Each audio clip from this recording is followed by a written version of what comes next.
এবার report card নিয়ে বিতর্ক শুরু হলো মেদিনীপুরে, তাও আবার মেদিনীপুর বিধানসভার তৃণমূল প্রার্থী জুন মালিয়ার। এরকমই ঘটনা ঘটল মেদিনীপুর শহরে। ঘটনাক্রমে জানা যায়, এদিন মেদিনীপুর পৌরসভার চেয়ারম্যান প্রাক্তন বিধায়ক তৃণমূল যুব সভাপতিদের নিয়ে ফেডারেশন হলে এক বৈঠকের মধ্য দিয়ে নিজের বিধানসভার ৩ বছরের কাজের হাল হাকিকত প্রকাশ করে তৃণমূল প্রার্থী জুন মালিয়া। এই অভিনেত্রী তথা জুন মালিয়া যদিও এবারে লোকসভা নির্বাচনে মেদিনীপুর লোকসভার তৃণমূল প্রার্থীও হয়েছেন। তিনি ৮ পেজের এই রিপোর্ট কার্ডে ৬ কোটি টাকা দিয়ে ধেরুয়া লালগড়ের সংযুক্তকারী রাস্তার উন্নয়ন সাধন সহ প্রায় কয়েক কোটি টাকা ড্রেন, লাইব্রেরি, রাস্তা, কালভার্ট, রাস্তার ধারে লাইট লাগানো, রাম সীতার মন্দির, গান্ধীঘাট উন্নয়ন সহ বিভিন্ন কাজের হাল হাকিকত তুলে ধরেন। জুন মালিয়ার সাংবাদিক বৈঠকের মধ্য দিয়ে এও বললেন, তারা অ্যাকাউন্টেন্টবিলিটিতে বিশ্বাস করে।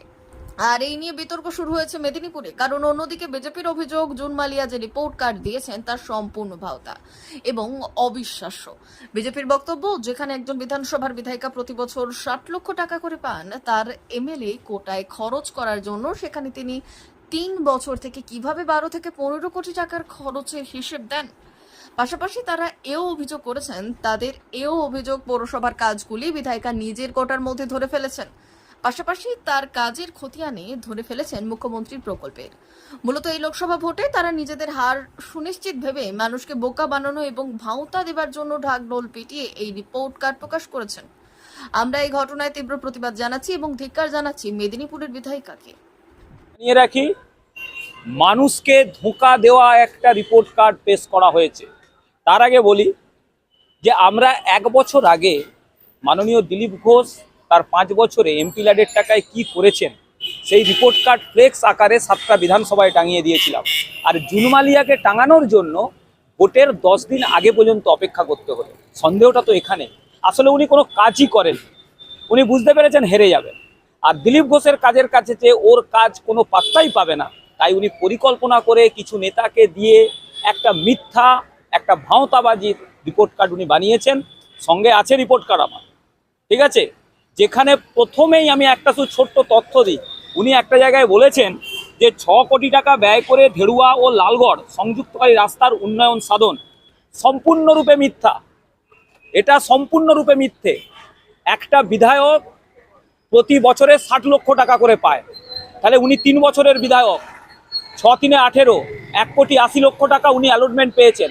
এই ৬ কোটি টাকা কোথা থেকে পেলেন উনি? এবং টোটাল ওনার ইস্তাহারে দেওয়া আছে যে হিসাব উনি দিয়েছেন প্রায় ১২ থেকে ১৫ কোটি টাকা। উনি আগে হিসাব দিন যে এই টাকা উনি কোথা থেকে পেয়েছেন। উনি তো মাত্র ৩ বছরের বিধায়ক, এত টাকা তো ওনার পাহাড় কথা নয়। তার মানে এটা প্রমাণ করে দিচ্ছে যে মেদিনীপুর বাসীর সাথে উনি ধোঁকাবাজি করছেন, উনি মিথ্যে কথা বলছেন। একটা ভুলে ভরা মিথ্যাচারের ইস্তাহার, মানুষকে বিভ্রান্ত করার চেষ্টা।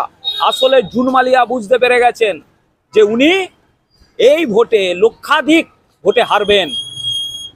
উনি গোষ্ঠী কন্দলে ওর দল ভুগছে, জনবিচ্ছিন্ন, চাকরি চোরেদের সাথে মানুষ নেই।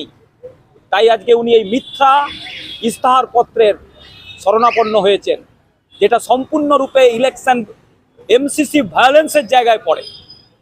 আমি আজ মানুষের সামনে তুলে ধরছি। আবারও বলছি, একটা বিধায়ক ৬০ লক্ষ টাকা করে পায় বছরে, উনি ৩ বছরের বিধায়ক, তাহলে কি করে ১৫ কোটি টাকার কাজ করলেন উনি? কোথা থেকে পেলেন এই টাকা? মেদিনীপুর পৌরসভা যে কাজ করেছে সেটাও উনি ঢুকিয়েছেন। মেদিনীপুর পৌরসভার কাজ তো ওনার দেখার নয়। কেন করেছেন এগুলো? মানুষ সব বুঝতে পারছে, জবাবের দেবে। Day news, Medinipur.